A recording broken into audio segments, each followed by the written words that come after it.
Welcome to the Wandering Métis. Today we're cooking up a taste of Métis tradition with Chef Moe Mathieu. Join us as we prepare Bannock and Bison stew, sharing family stories, ancestral recipes, and a deep connection to the land. It's more than a meal, it's a celebration of Métis culture and heritage. Let's dig in. Hey Mo, how you doing? Hey, sir. How are you? Good. Look what I got. I like that. I got one for you too. An extra one? Yeah. Well, what do you think? That's beautiful. Beautiful. Especially for my friend Mo. I'll wear that with pride, eh? Yeah. Thanks, man. So we're going to be making stew today, and it's simple, but we're going to make it really complicated, right? We're going to make it beautiful and luxurious and awesome. So we've got these really cool ingredients, and so I think we've got to, celebrate them. Your job is going to be peeling the vegetables. So it's important. It's an important job. You got to peel the vegetables first, and then we make them into exact kind of squares. And after that, then we start adding the vegetables to the meat. So that used to be one of my jobs at home, was being a carrot peeler. So I'm kind of a professional, Mo. I hope you don't mind. That's good. So Mo, what did you think of our visit out to Eddie Bitternose's place and at Gordon's First Nation? Well, it was beautiful out there. What a nice day to go and visit, but also to what good stories, good product. Yeah, I loved it. It was quite nice that we had all the leaves on the ground. It was kind of a setting we ran into. When we went and we checked it out, we kind of landed there. I was like, oh man, this is perfect right now today. Eddie and his wife are going to join us here later today for the stew when it's done. He's really looking forward to coming and tasting your stew and the fruits of his labor. Oh, he couldn't come and help us? I'm the helper. All right. You're trying to put me out of a job, Mo? Yeah. So Mo, you come from a long line of cooks. Who inspired you to start your culinary career and whatnot? Yeah, that's an easy one. My mom was such a big, important person for me in my life. And actually, I always used to say that my mom was my best friend, even later in life, I guess all through life, because I could share everything with her. So she kind of had an inkling that I liked kitchen work more than maybe I should have. And so she really encouraged me to go to school and take different jobs that were going to be kitchen related. And yeah, it was awesome. So I see that you're using looks like quite a well-traveled, well-used knife. Where did you get that one from? My buddy Mike Height, he makes knives. And so he made me this after we lost one of our friends.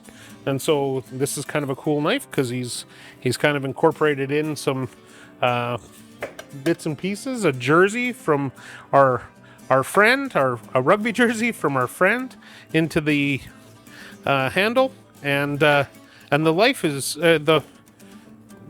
the knife itself is sharp, and so when he started making knives, he goes, "Can you tell me if anybody else would use this?" And so I got him to make me a knife, and in my hand it feels great.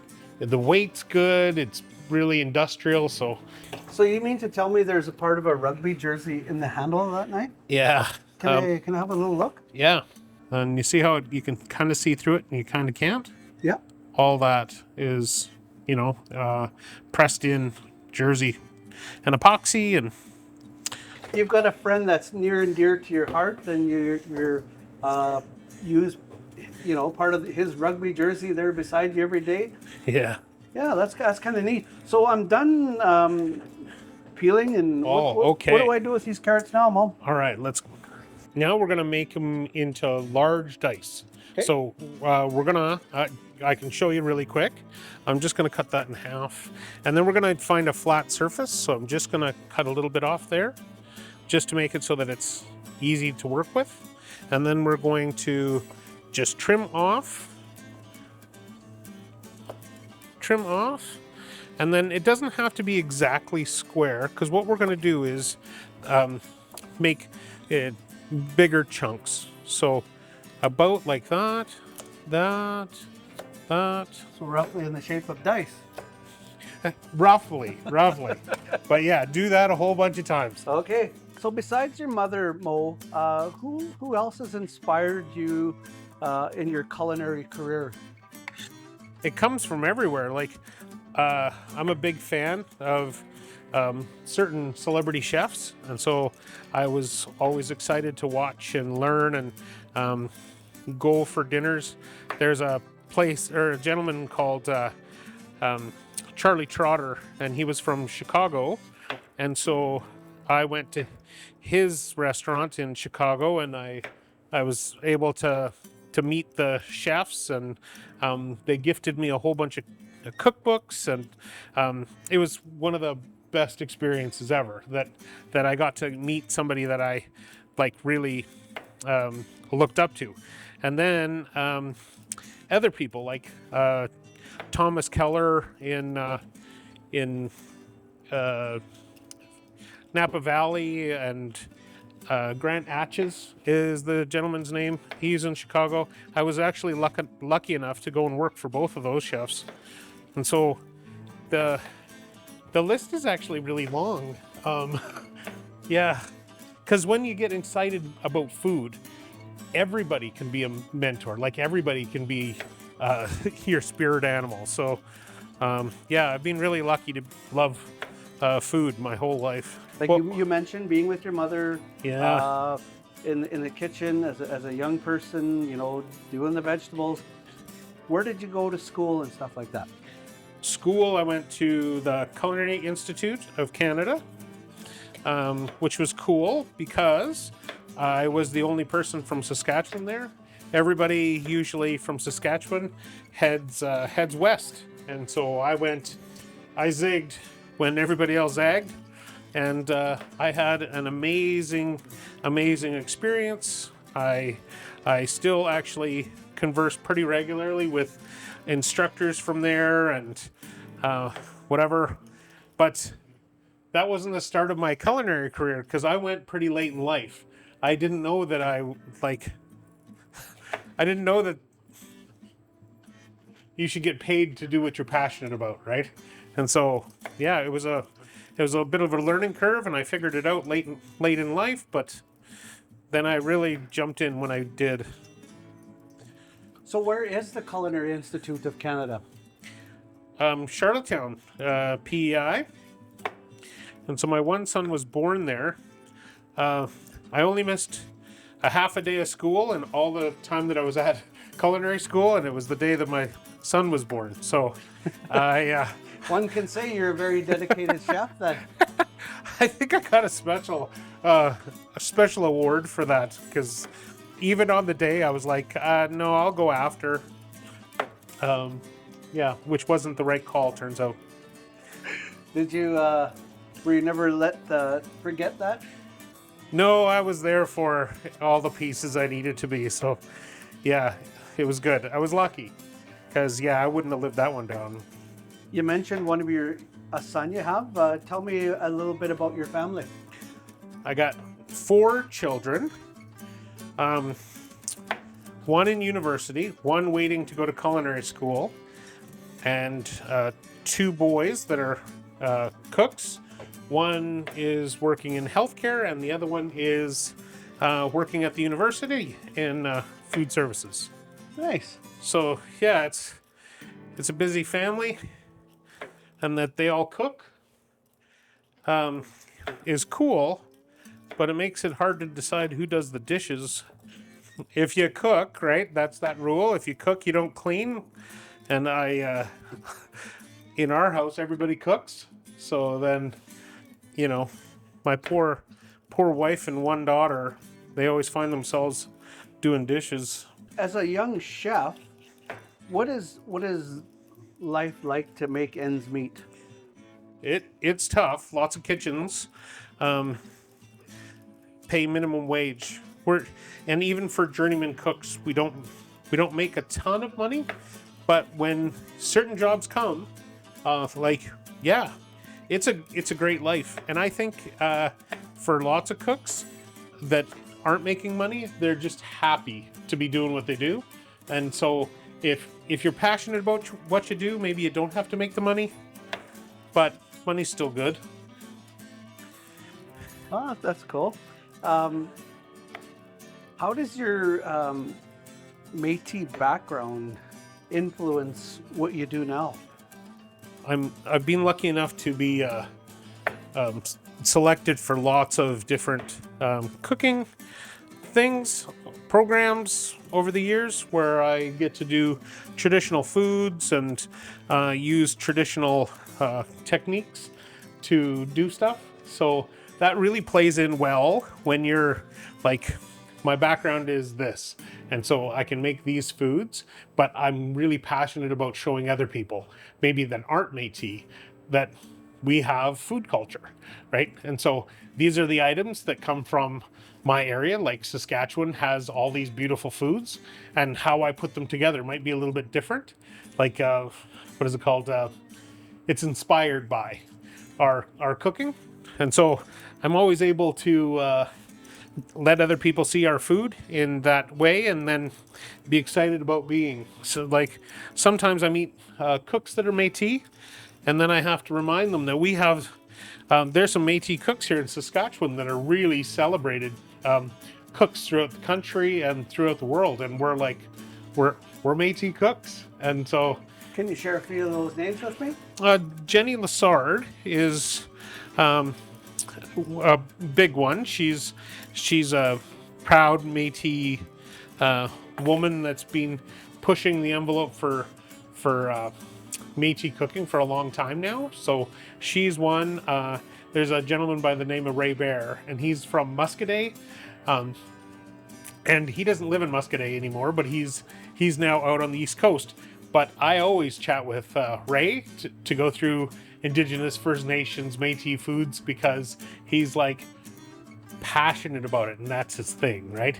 So when I call or when we text, that's an excited call, because it's like if you're interested in cars and you call another guy that's interested in cars, you'll just talk for hours and hours about cars, right?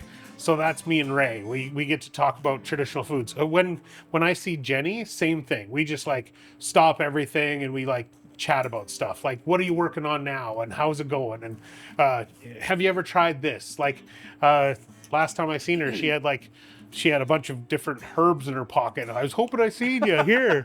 So it's Herbs in her pocket. Yeah. And so it's kind of funny that you have these run-ins with different people, and that like really those are only the two off the top of my head. There's a bunch of us out there, and I think it's really great that we're excited about sharing our culture through food. Yeah, I've gotten to know Chef Jenny over the past couple of years. My fiance and I went to the Hanwi Moon dinner at Wanuskewin this past summer, and Jenny prepared the meal there, and I believe it was some sort of bison as well. Very delicious meal. So I'm really looking forward to the stew that we're creating here today. I seem to have come to an end on the carrots. What am I going to do now? Okay, now for the celery, we're just going to cut off the end nibs. That's all good. Again, if I was making stock at home, I'll take out all the leaves, the little bits, and the base, and that'll go into my stock. Here, not so much today, so we're just going to cut the bottom off, and then nice big chunks. Like, let's see, we use this as our guide, and so about that size. So if you're doing all the way down like that, and we'll go through later and just take out the little bits. Okay. But if you can make everything about that size, because we want just a couple things on a spoon. is what, like, nice big pieces. So people like, I taste carrot, I'm getting bison. Like that's what we want, right? If it's really small and it's like elegant done, you're like, I get this and this and this and this. So we're just going for a different thing, bigger chunks. And we got the bison from Eddie.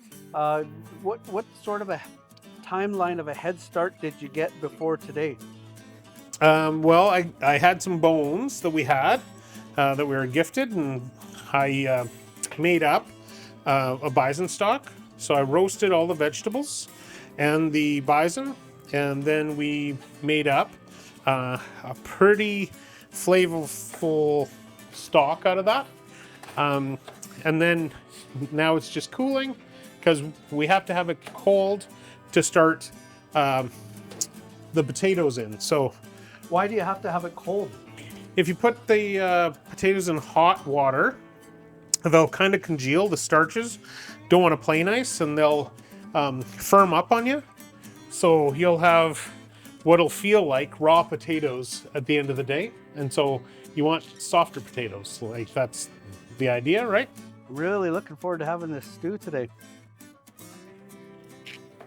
Yeah, I think we're gonna have to pick it up, or we're not gonna be eaten by 4. What are you trying to say about the health here, Mo? Too much talking, not enough preparing? Is that No, what no, you're we're trying going to say? pretty good. Specifically, how did you learn to prepare bison? I was the opening chef partner at a restaurant called the Willow on Wascana in Regina, and we did everything we could to be local and seasonal. Okay. And when we did that, we wanted to use things that were a little bit different. And because of my Métis culture, I wanted to use products that were maybe a little bit more traditional and harder to get. And so we did bison, and we did bison a lot. And we became kind of that place to go for bison. And so when we did it, sometimes we would get full animals and break them all down and then make stuff from that. And so we had, not only did we, like, steaks are fine, but we became kind of famous for bison short ribs and bison marrow and bison roulade and bison, oh yeah, because you have a whole animal to use, and to utilize something like that, it's you have to have a lot of imagination on top of a lot of training. Oh, nice.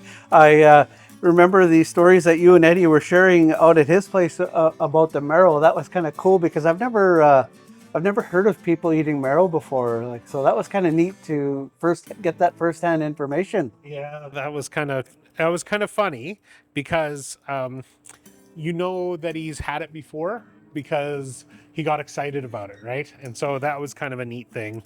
Yeah.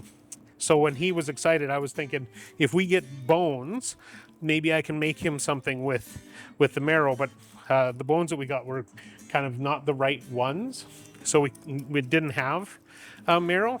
But it would have been cool to surprise him with that. Where would the marrow you would want come from on the bison? Like a shin bone, a leg bone, nice big pieces, and that's the pieces we used to get. And really, people usually just either throw it away or make stock out of it, right? And so they wouldn't even consider using the marrow.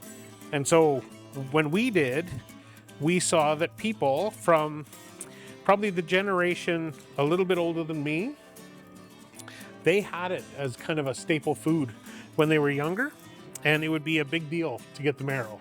And so I love that, and we put it on our menu the first time, and it was like, we're never going to sell any. And I said, well, it's not for you, it's for the people that come from that generation and that know what it is and excited by it. You had mentioned the restaurant in Regina that you had. Can you tell me a little bit about that? Yeah, it's actually still open.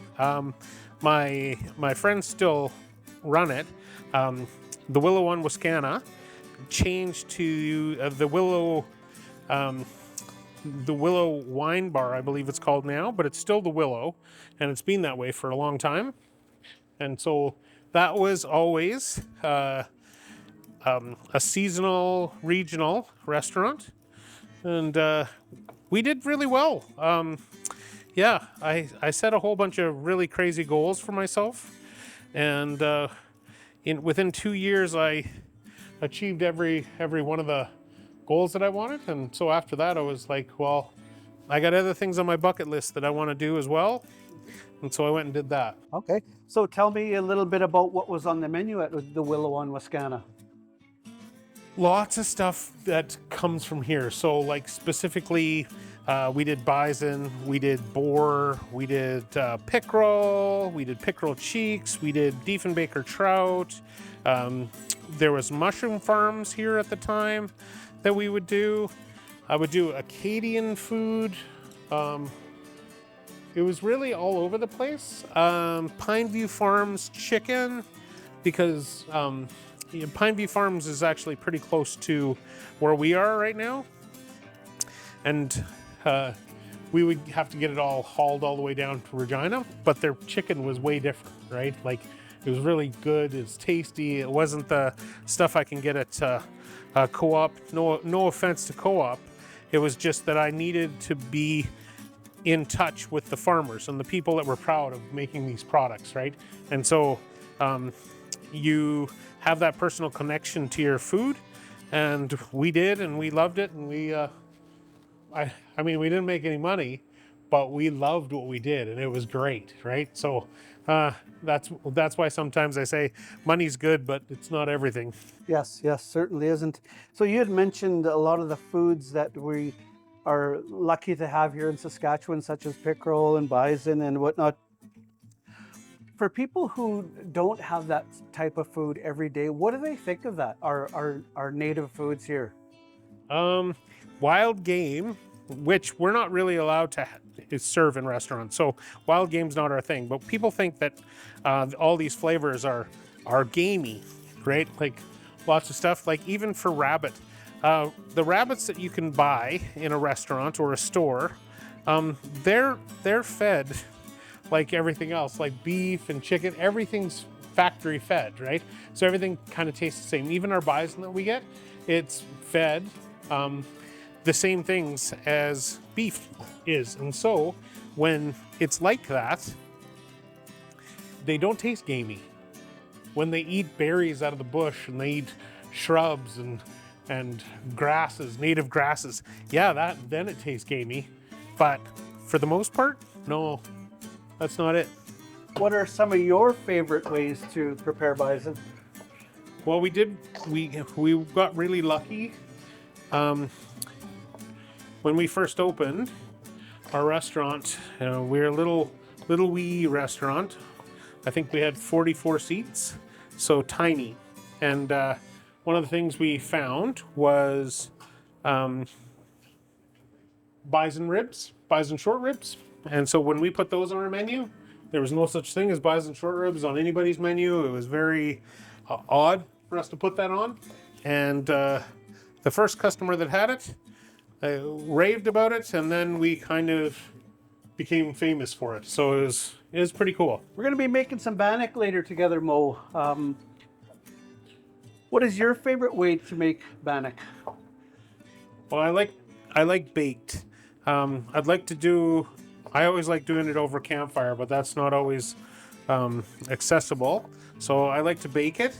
Fry bread's good, but in my head, that's not my bannock. So I don't know. Like, some people think that fry bread's bannock and that baked bannock's terrible.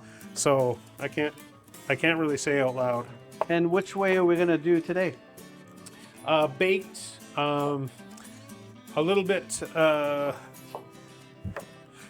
fun. Baking powder. Pretty much all bannocks are almost the same. It's just the preparation that's a little bit different, or the amount of ingredient that's in things. Ours don't have a ton of salt, where some people have lots of salt. Yeah. I know even some people prepare their bannock with a little bit of sugar in that. Have you heard that? Yeah. I don't, because I like butter with mine. And if you want sweet, you can have jam. I think that's kind of almost a custom to have a sweet jam with your bannock and tea.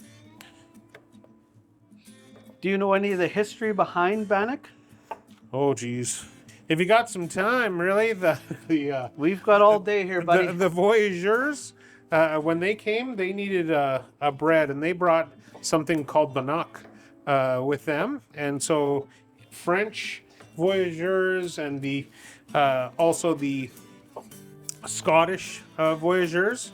And so there was, for a long time, Bannock would get added into trade, and it became something that people could bring with them on voyages, and they could make it up with the water from the rivers or the lakes.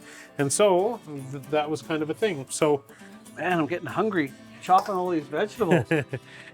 Really looking forward to eating today. Yeah, we're almost done the prep work. So mise en place is done. Mise en place, French for everything in its place. And so once we're done that, then we start building the stew. And so right now, it looks like we're there. So we've got our rondeau heating up there. What are we doing here? Now this is going to be our mix for our meat.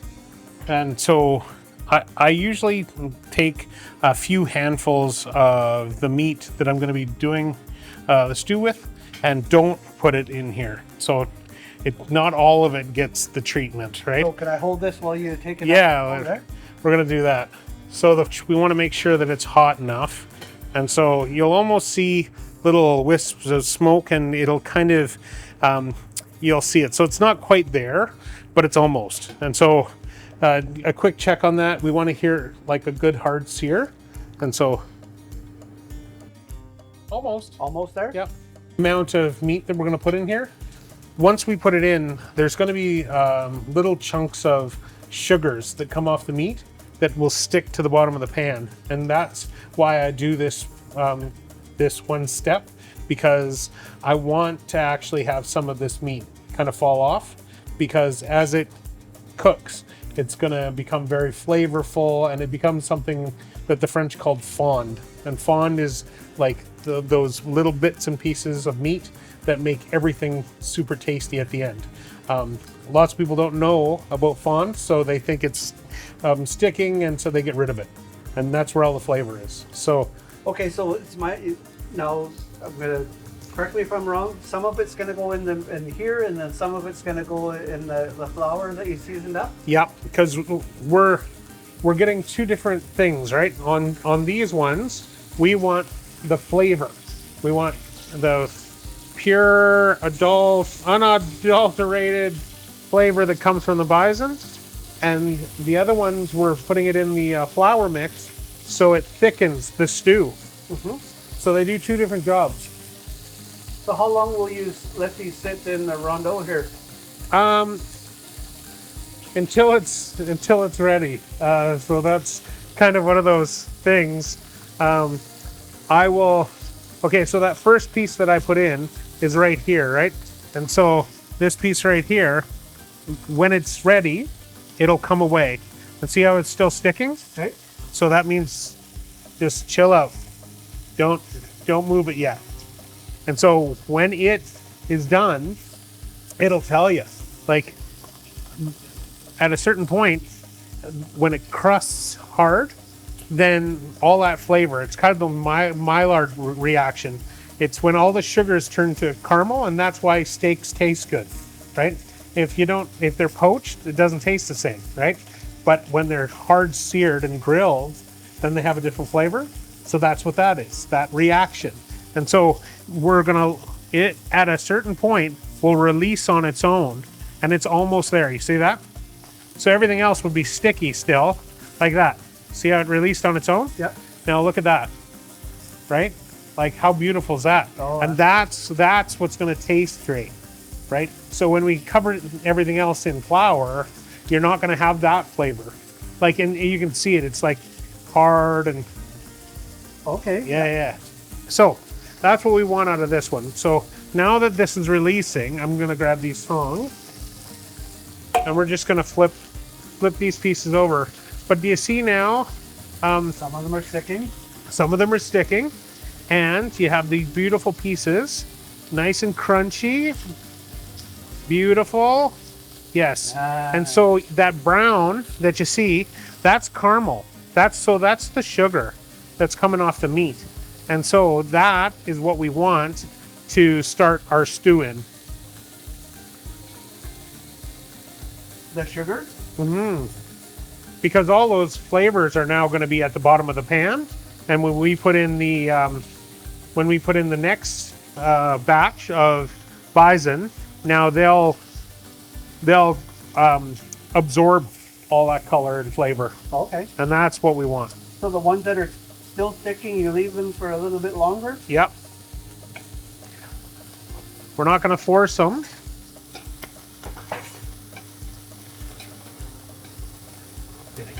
I'm sure learning a lot from you here today, Mo. This is oh, fun. Good.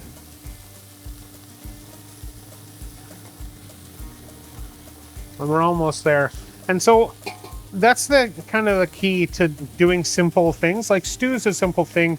Everybody can make stew. You just throw everything in a pot and whatever. It's how good do you want it, right? So if you take your time and you think it through and you add the different ingredients at the right time, you can make beautiful stuff. And so when we're making bison stew, it can sound simple, but we're taking the steps and we're caring for the product, right? And so we're really showing respect for the bison right now. And that's important. So I got a couple of questions to ask you. Yeah. So when you and I first met, we appeared on a podcast together. How did you hear about me and the Wandering Métis? Well, Wandering Métis are always looking out for other Wandering Métis. So yeah, that was actually the thing. My friend was like, "Do you know so and so? Because he does this thing. You should listen to his program." I was like, "Oh, okay, I will." And that person wasn't Métis, but you had done a gardening episode somewhere up north, and they were like, "Oh man." It was down by Porcupine Plain. Oh, nice. Yeah. And that's where my family's all from. Well, my one half. The other half's from around here. Okay, so we're pretty much good. So I'm gonna put it all off to one side, but you see how much color, Yep. beautiful, and the smell, right? That's all awesome. Oh, it smells beautiful. Now we call this this is called the dance in when you work in kitchens. So now I'm gonna take my pot, I'm gonna push it over, get it off the heat, and then I'm gonna go and get another vessel to put this in, and then we're gonna add this. So you had mentioned the gardening episode that I filmed in Porcupine Plain, and we did the podcast together. What happened with that podcast? That was I can hold that. yeah, that'd be great. So that podcast was our food is our future, and so our food is our future was a project that was put on by the U of S and their Department of Nutrition, Pharmacy, that area. And so I worked to tell stories about traditional foods and foods specific to, maybe not specific to Indigenous people, but more what was important to people from Saskatchewan. And so it was kind of your name was coming up. Okay. And so that was kind of a thing. And that was very early on in my Wandering Métis journey. So I have to admit, Mo, I was quite nervous when we did that podcast, but really, yeah, once I heard it, I was proud of it. I was proud of myself. You know, I got the courage to do the podcast with you. It turned out very well, and I was pretty proud of myself about that. Yeah, you did great. Okay, so I don't know if you know this or not, Mo, but I did a little TikTok while we were preparing here today, and we had no strainer, so we made tea never stuck. We used this French fry basket here for our strainer today. Yeah. Yeah, you can't get stuck. What is it called? You MacGyver it. If you don't have the right tools, you make it work. We sure made the fresh fry basket work today. Okay, what are we doing now? Okay, so now, like if you see, we had a lot of flour in the bottom there. Yep. And now that meat has really soaked it up, right? Yep. So we're gonna put that meat in the hot grease. Okay, I'll set this aside here. Perfect. Why avocado oil, Mo? It's got nice flavor to it, but the actual real reason is it's a high heat oil, and so it's good. It's good for you. I think that's what they're supposed to say, right? It's good for you, but this is kind of it. So I'm going against my own advice. I'm putting too much in the pan. Okay. So Are we just trying to cover the bottom right now? Yeah. And so we got a couple too many extra in there. I'm just going to make sure everything's good. So again, we're looking for color, nice dark brown. As soon as we have that, then we're going to toss and in with the other meat. And what that'll do now is it'll sop up and it'll make almost like a roux on the meat. So the meat's gonna kind of collect and get with the broth, and then it's gonna make a gravy, and that's what stew is. That long, low, beautiful kind of getting together of the flavors.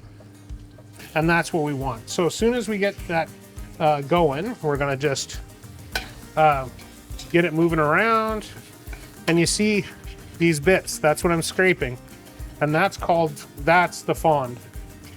And we're not going to let it burn, but it's getting really dark, right? And so this is good. And what does that do for the stew? By the time it's all said and done, that's going to be the flavor that most people throw in the garbage. And you don't? No. You'll taste it later, because all this will break down, and this is where the real flavor is. Now look at that, eh? Like, wow. Lots of good color, but we don't want to cook it right now. We want to brown it off, and then get it with the other meat, and then we're going to add everything else. So are we nearly at the browning stage? Almost, yeah. Well, looks like we're on the final stretch here.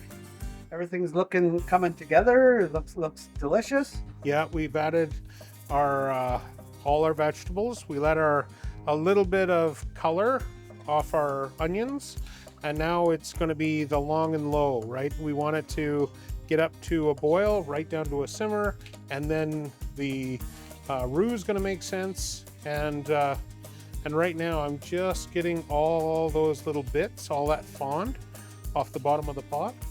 And when it does, you see it now, right? In the particles, that's all through there. So can you still feel it at the bottom of the pan? No, you want to see? Yeah, sure. Yeah, now it feels like a clean pot down there. Yeah, it is a clean pot, and all that flavor now, that's all the bits. And the bits, when it starts to boil and get all thick, then those bits will get into the gravy, and that's what creates a really great stew. So you mentioned when we took a little break, the juniper berry.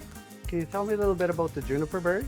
Yeah, the chef that I mentioned before, Ray Bear, I was like, hey, I'm going to be doing this bison stew. Any tips or tricks? And he goes, I usually put juniper berries in mine. I was like, that's funny, because I do too. And so that is a little different than this. Juniper's got the flavoring for gin. So it's got a real medicinal hit to it, but like with a lot of this stuff, it makes great sense with bison. So that's what we're hoping for right now. You wouldn't believe the troubles I went through to get the juniper berries. Yeah. I drove all the way to North Battleford last week. I filmed an episode there with, I visited some Métis elders in a care home, and I brought the berries home. I dropped them off at the office because I didn't want to forget anything, because I knew I was going back to Prince Albert. So we trusted a couple of our co-workers with bringing the juniper berries. Wouldn't you know that they forgot them? We were almost without juniper berries today. Well, Yeah, we don't use it to flavor. We use it to enhance. It would have still been good without the juniper berries, but it's better with them. Okay, well, I'm glad they remembered it, because I went through a lot of troubles to get those darn berries. And another little story about the juniper berries is in Battleford, there's a place called Neat Sea Herbs and whatnot. Have you ever heard of it? Mm-hmm. It's one of my really good friends' sisters that owns it. Wow. Yeah, I guess that's kind of how the Métis thing works, eh? We're all somebody's cousin. So, yeah, in that case, it's kind of cool. And we've worked with those flavors before of her product. And during Batoche, I got to actually see her whole setup, and it was amazing. Like all the cool products, all the foraged products, all the berries, all the dried goods. Yep. Yeah, it was awesome. So Neat Sea Herbs, if you're gonna take in some of the episode, the juniper berries are in there. My good friend Moe Mathieu and I are having a great time here making the stew today. Now what do we do? Now it's the long wait. Stew is known for putting it on in the morning and having something when you come home, right? So a long and low. So now that we're here and we know nothing's attached on the bottom, that's all feels good. Now it's pretty much, we wait for it to come up to a boil. As soon as it hits boil, we turn it way back to a simmer and we just kind of walk away. And so life becomes easy after this, and we can start worrying about maybe something to go with it. Okay. And at that point, are we going to start preparing the bannock? Yep. We might as well put it all together. Once it's together, you can leave it for a while, right? Because it's not like a leaven. It doesn't. It's not yeast, so it doesn't rise and rise. It's activated in the ovens, right? So we'll just, whenever we're ready, then we'll put it all together, and then we can fire it into the oven last minute and have nice, fresh bannock for mealtime. Cool. I got a couple stories to share with you while we prepare our bannock, and so let's get ready to wait. Let's do that. Yeah. Alrighty, Mo, we got our stew simmering away there. Looks pretty good. We kind of ran out of time, but we're having to do it a little bit on Métis time and finagle things a little bit here like we do as Métis people, but we're on to the final preparation here of the bannock. We're gonna do some bannock. Tell us a little bit about your bannock recipe. Kind of all the bannock's kind of all the same, but some people use baking powder, some people use baking soda, some people use butter, some people use liquid oils. So I use baking powder and lard, and so trying to be more traditional. Sometimes when I'm doing fancier things, I'll do bacon fat. And bacon fat, and I'll kind of freeze it so that it has the same consistency, so we can still make it pea-sized. Bacon fat. Yeah. So does that make your bannock taste bacon fatty? Yeah. Oh, it's really goodness. good, really good. I'm 51 years old, and I'm today years old, and learned that you can use bacon. Well, you know how bacon fat kind of gets solid at room temp when you put it in the fridge? Yep. Well, that same thing, right? No kidding. So off you go, and it's got, if you do the whole drippings, right? Like take a sheet pan of bacon and you pour it off, and you get all those little bits in it. Well, you put that all in it too, right? And then when you're eating the bannock, it's like you get one of those little bits, and it's like, oh, that's tasty. Oh my God! I found a new thing for all the bacon grease that I keep in that cup that I just end up throwing out, right? See, don't do that. Don't. Okay, so where is this bannock recipe from? It's from a friend of a friend. I wasn't a Métis cook when I was a kid, right? So I didn't learn how to make bannock when I was a kid. I learned it at like camps and different things, right? Put it on a stick and whatever. So it was kind of cool, and I was always kind of interested in it, and I always loved it when I was camping. And then when I started doing more traditional foods, and when I had my restaurant at the Willow, and when I did the new training for SAS Polytech. It always came back to Bannock and learning about it and doing it. So this is kind of the one that I settled on. Well, I have to say, this is the exact recipe that my grandmother used. No way. Yeah, there was Okay. the baking powder and the lard, and I want to show you one of the little tricks that you probably do it, but which I just remember it so vividly. My grandmother in her white apron wrapped around her waist, and there was no measuring cups. It was all by Oh yeah. eyeball, and if you didn't have enough baking powder, she knew to throw a little bit more in there Yeah. based on how much flour was in there. It was pretty amazing. That's how it works, though, eh? Yeah, and she was smarter than us because she wore a white apron. She did. Yeah. So I'm just putting in as we talk, but 6 cups of flour we did. 6 cups of flour, 3 pretty good tablespoons of baking powder, and then we're gonna go 2 of salt. Now the salt that I like to use for mine is more kosher salt, or that pink Himalayan salt. That's got a good flavor of the sea without being the iodized salt, right? Because it could taste pretty salty with this. So I'm gonna do the 2 tablespoons, but I'm gonna be kind of easy. I'm not gonna be too aggressive. Okay. There we go. Now we're gonna do 2 cups of. Actually, we're gonna do 3 cups of milk. Okay. 1 cup of water. 3 cups milk, 1 cup Yep, water. but you're not gonna put it in yet because Okay. you're gonna show me the trick. Okay. This is the part that I remember. Cut in that. So not like lots of Bannocks have tons of fat in it. This one it doesn't. We want to have this cause leaven, and so that's what we're looking for. Not What is that? What does cause leaven mean? we want it to rise, and so in this will be a little bit of liquid, and the heat, high heat, we do 425, 450. And so it's going to have an instant reaction with the baking powder, but also too with this, the fat. And so it's going to give a little rise. Oh, okay.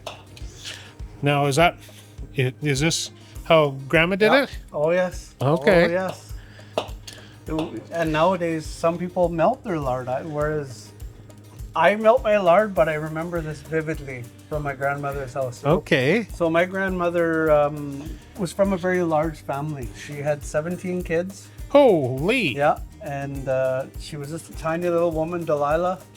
My grandmother, Delilah Carrier, and man, she used to make just the best bannock ever. And I remember her.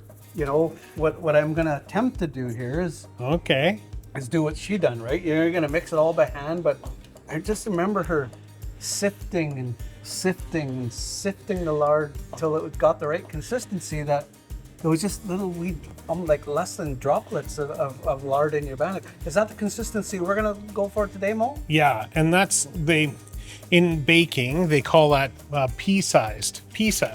So if we can get it to pea-sized, that's cool, but peas are about this big, right? We want it probably a little bit smaller. So when you said your grandma did that, that'll get it smaller than a pea, and that means that we'll have lots of layers and we'll have lots of leaven to it.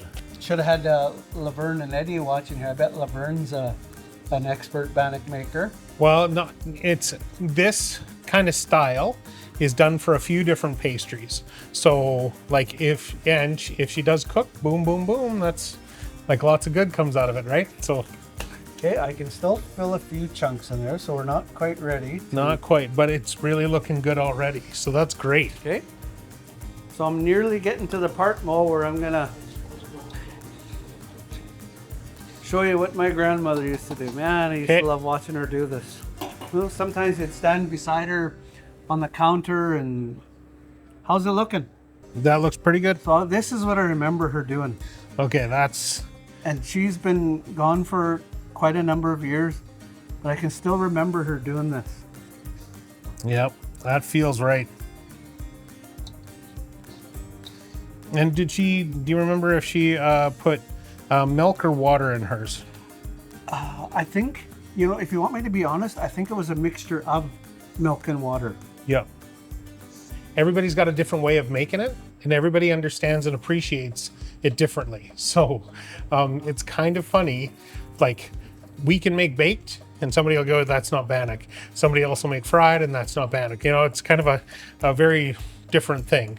So it's really up to the individual, and I never say anybody's wrong, because all Bannock's pretty good. Yeah, I'd agree with you there. So are we ready to add the 3 cups of milk and 1 cup of water? Yes, absolutely. Okay. 2.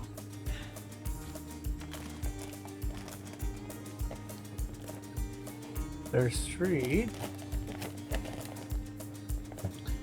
I'm gonna use that bottle of water here that we have. What are you doing there, Mo? We're flouring the board. So in bakeries, they would have beautiful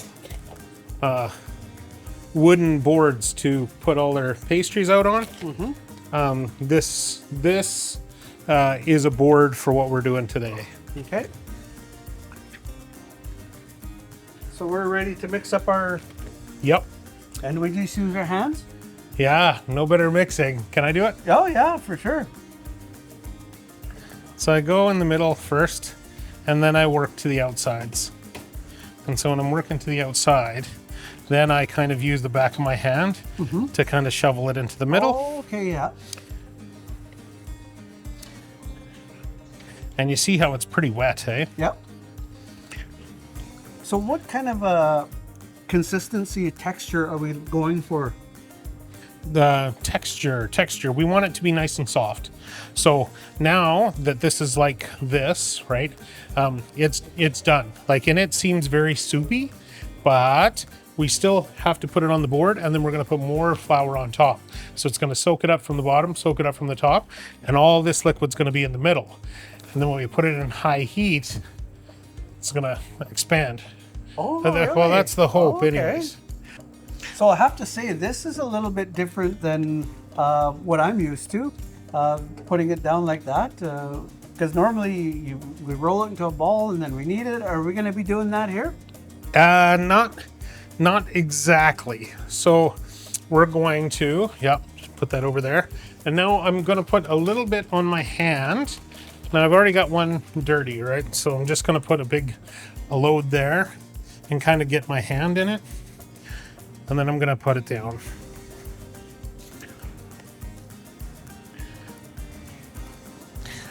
Now, the thicker the better, right? But we can't do this as thick as I would like one that was that big, but it should be that big when it's cooked. So now we'll just clean up, put it all together here. And so you see, I'm not kneading, I'm not putting it into a ball. Yeah. And the reason that I do that is I don't want to create gluten. I want it to be more like soft and raised. So it won't be tough. It'll be nice and soft. Oh, okay. This is interesting. You said bacon, that's all I can think about is bacon. Now I wish we had a rolling pin. Well, we kind of got a makeshift rolling pin here. Perfect. Okay, see, I want that to move around on there. And so I'm just gonna reapply.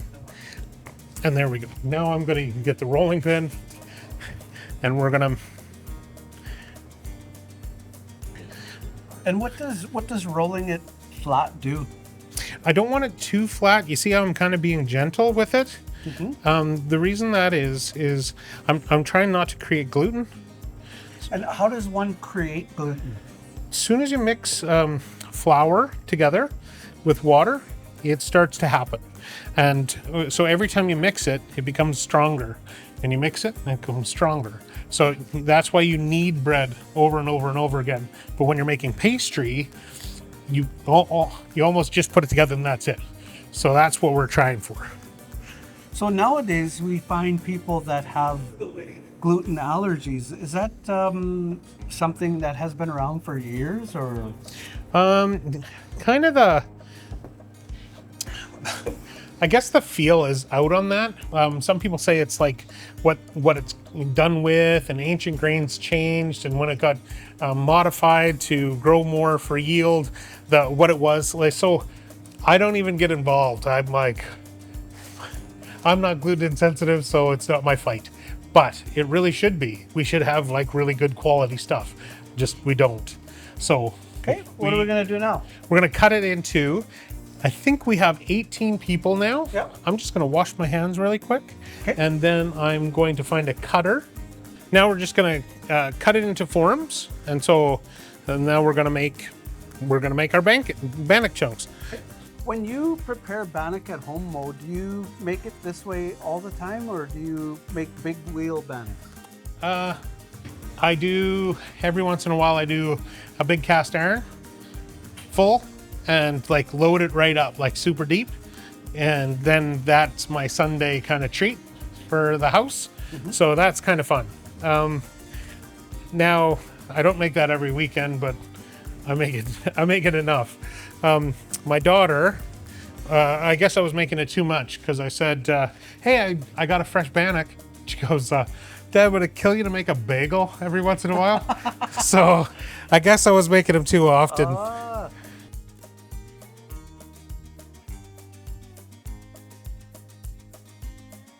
Well, Moe, I've really enjoyed the time with you here today. So I want to learn a little bit more about you and the various kitchens you've cooked in throughout your years. Can you share us a little bit about that with us? Yeah, I've worked in some really kind of cool kitchens, famous kitchens, down in the States. I worked at a place called the French Laundry in Napa Valley, and a place called Alenia in Chicago, and those were really good. Well, great. I think French Laundry's been on the list of top restaurants in the world for a long time. Tell me about the French Laundry. The chef there is his name's Thomas Keller, and he's kind of been like the man for a really long time now. His take on French cuisine has changed everything. So it's kind of a great thing that he does what he does. Lots of people think he's like the best chef in the United States, and was considered that for a really long time. So it's really impressive. And so he's done really great stuff. And I didn't work. You don't work in places for too long. Like you get what's called stages, and so I went for a stage there, and that's like a small work. You get to go in their kitchens, work for a week or a month, or sometimes it's really long, but I only went for a week to the French Laundry, and just in that week you experience so much. It's nuts. And so yeah, I came back with a whole new appreciation for food and the food that we have, and an appreciation for cleaning. I cleaned a lot. I did quite a bit of cleaning here. Yeah, you did. All day. We're gonna get this in right now. Okay. And that's at 425. Okay.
Bon apres-midi, everybody.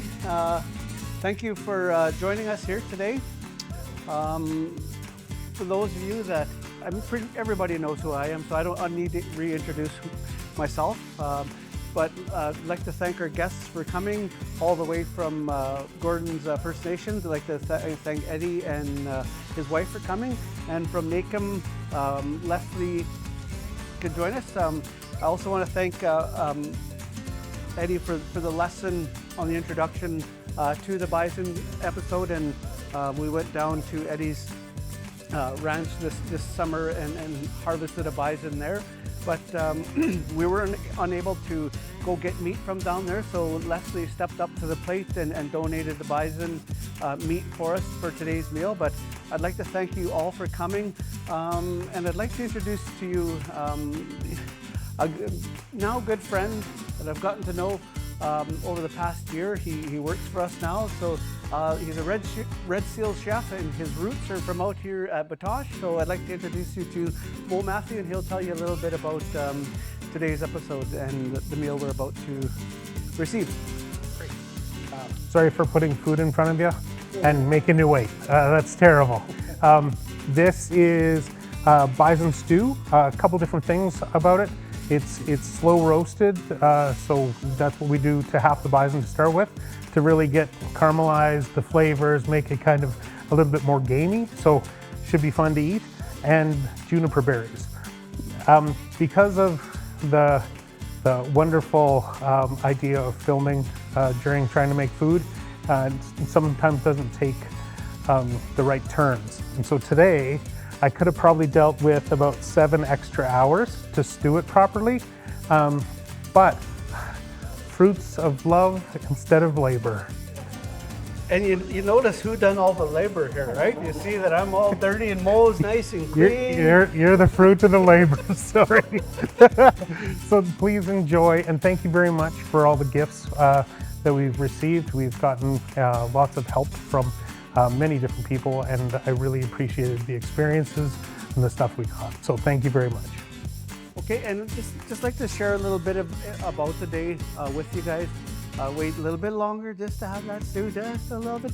So we kind of had a bit of a Mama Cease day here. Eddie, what does Mama Cease mean? It's kind of a half-assed day. We, you know, to be honest with you, we didn't have all the things that we needed to. We didn't have enough time, but the good Métis men, we made it work, right? Yeah. And it looks phenomenal.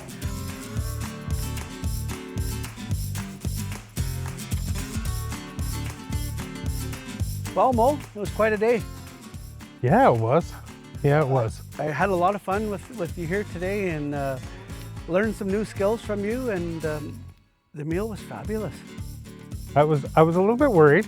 Timing was an issue, but I think we pulled it out in the end. Yeah, the people were happy, and we were sharing some stories, and the food was good, the Bannock was good, and just I'm ecstatic how the way it turned out. You know, even though we had a couple setbacks during the day, but we made it through like what Métis men do. We made it through, and we made things work. And what are your thoughts on the day?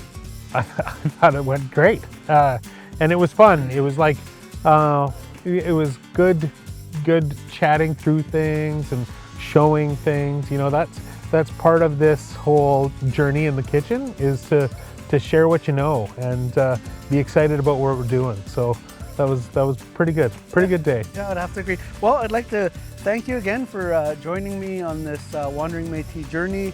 The episode's been a long time coming, but I'm glad you were able to come and join me today and teach me some of your ways. And I really look forward to following your journey here, even as an employee, that we can work together.